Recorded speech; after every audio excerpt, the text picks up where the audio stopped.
Okay, next 6-minute video is kind of my opinion on the 6-minute videos going forward. I feel like I kind of want to move these 6-minute videos down to more of a concise commentary, even though YouTube favors longer form content instead of, the short 3-minute stuff that I used to do. And that the numbers really told me that. Not that I get a lot of views anyway, but people like long content. YouTube recommends long content. And if I want this channel to become popular by any chance ever, I would have to be doing longer form content. So I want to be able to get my point across in the most efficient way possible, but also be able to talk about it in a long way. So I'm not really sure how to achieve both of those at the same time because you have to have either efficiency or lots of fluff in between. You know what I mean? It's not great because like I said, it's just a spectrum. So I was thinking about just talking about the things that I want to talk about and then ending the video there instead of trying to get to a 6-minute video. Trying to get to that 6-minute mark could could mean like a decline in quality in my speaking, which I don't really want to, but that's a double-edged sword. I want to be able to talk about something for 6 minutes regardless of what it is, and I want to force myself so I'm able to do it anytime, every time, when I'm not trying to get to a 6-minute video or a 6-minute mark. I want to be able to do that with any topic whatsoever that I choose to talk about. 6 minutes, I just want to be able to do that. And then, maybe 10 minutes, I can just talk about a subject that I've been through, or you know what I mean. Like, anyway, being able to get to that 10-minute mark would be a great milestone, but we're definitely not there because I'm struggling on the 2-minute mark here. Right? It's too bad. But again, it's kind of the beauty of this. It's supposed to be unscripted. I'm not thinking. The only thing I'm thinking about before this video is like, what should I talk about today? I really like Doritos. We should talk about Doritos. And then we go into like a whole spiel about Doritos and stuff. But the whole thing about this is just to be unscripted and on the spot. So I'm kind of forced to talk in this microphone. I think it's been doing wonders.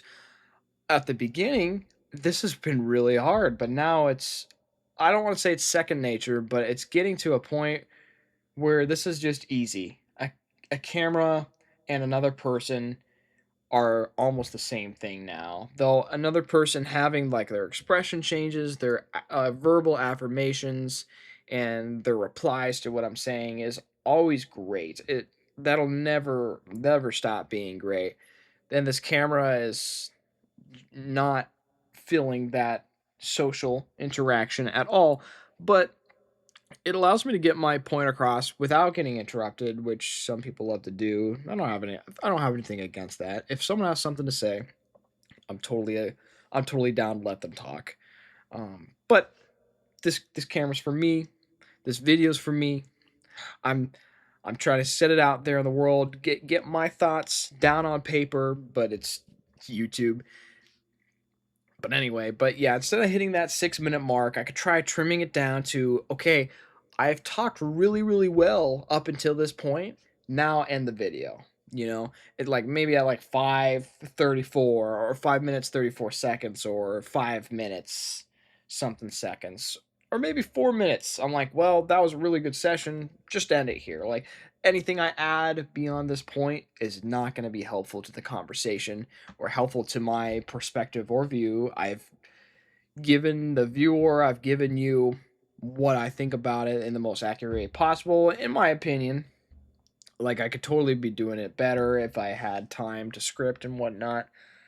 Um, but yeah, I mean, I don't do that. So, but yeah, ending at a premature time could almost be better because that would like emphasize what I'm trying to say and just instead of filling it with fluff, instead of making a 6-minute video every time.